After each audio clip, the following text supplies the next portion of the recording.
आसतु आज शुणा कहानी समाधि रचना सत्यराज राय लेखनी सुंदर कहानीटे छोट कहानीटे समाधि 1817 साल कथा 1.5 शताब्दी अधिक काल बीतीगला।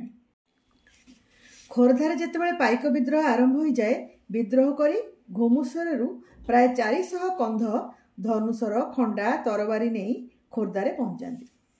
खोर्धार पाइसेना सेमानक संगे जोग दिए। चारिआडे विद्रोहर निया जली उठुए। पाइक दलपति माने डाकरा देउथांती, छे पाइक फिरंगी को हटेइबाकु हेबो। विद्रोही माने खोर्धा ठारू अल्प दूर रे रंगपड़ा ठारे घाटी करी रहिथांती। दले विद्रोही बाणपुरा आक्रमण करी बहु सरकारी कोठाबाड़ी और कर्मचारी को ध्वंस कर देइथांती। विद्रोह दमन पर खोर्धा ठारे 2 जन इंग्राजी जज आसी अपराधी मानकर विचार करी शह शह व्यक्ति को फांसी दंड देउथांती।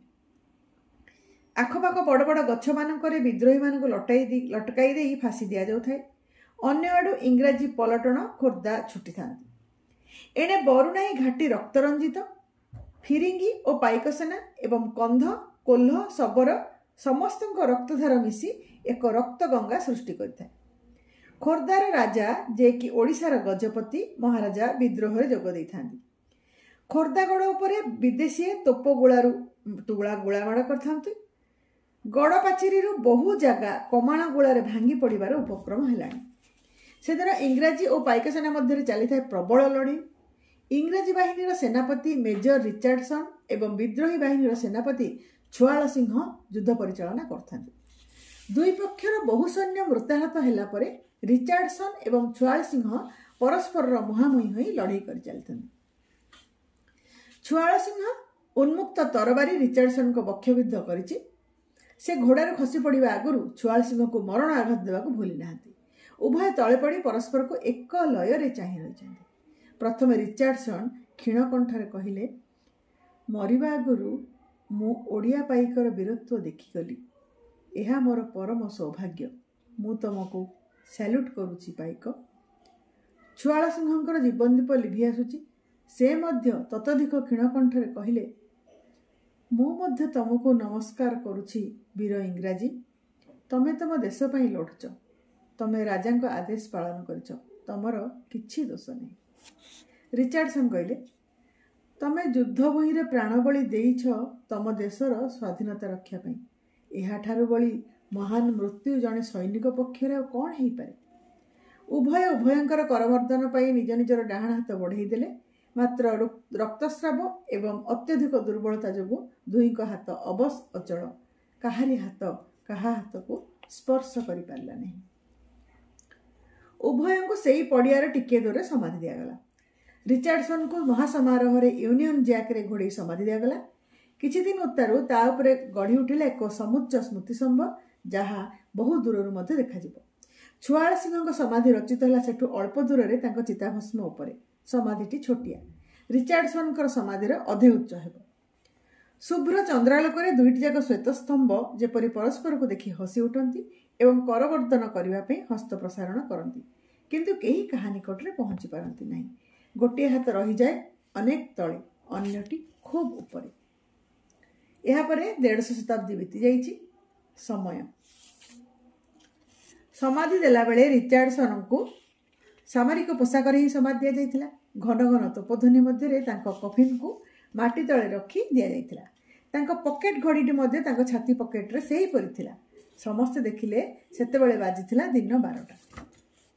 पाइक विद्रोह दमन करा जिवा परे किए कुआडे छत्रभंग देई पळै गले। रोडंग बक्सी जगबंधु विद्याधर जे कि विद्रोहर जड़े नायक थिले, इंग्राजी सरकार संगे हाथ मिली पेंशन पाइले।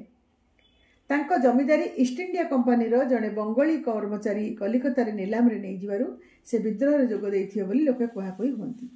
जयराज गुरु जे थिले से विद्रोहर प्राण मेदिनापुर ठारे फांसी खुंटरे ओहली प्राण बलि देलेनी। पिंडिकी बाहुबलींद्र जहांकु तांको संगाते भात खुआई इंग्राजी हाथ में धरई देइथिले एक मस्त बरगछरे टंगा होई फांसी पाइलेनी। 150 वर्ष बीतीगलानी। समय आज भारतवर्ष स्वाधीन। भारतवर्ष आज प्रजातांत्रिक राष्ट्र। प्रत्येक वर्ष अगस्ट 15 तारिख रे लोके स्वाधीनता उत्सव पालन कला बेले जयराज गुरु छुआल सिंह कथा स्मरण करती। स्वाधीनता पाइबार 25 वर्ष पर सरकार घोषणा कले खोर्धा ठारे एक घड़ी कारखाना केन्द्र सरकार साहाय्य स्थापन कर आधुनिक हाथ घड़ी उत्पादन हो। स्थान स्थिर करने विशेषज्ञ माने आसी सबुआडे बुली देखिगले। शेष रिपोर्ट देले कारखाना तैयारी हेबो बरुणेई पहाड़ तले पड़िया जोटी रिचार्डसन एवं छुआल सिंह समाधि रही, कारण सेठी पानी पहाड़िया झरणार सुविधारे मिल। मेन ट्रंक रोड को मध्य सुविधार संजोग पथ करा जाई परिबो।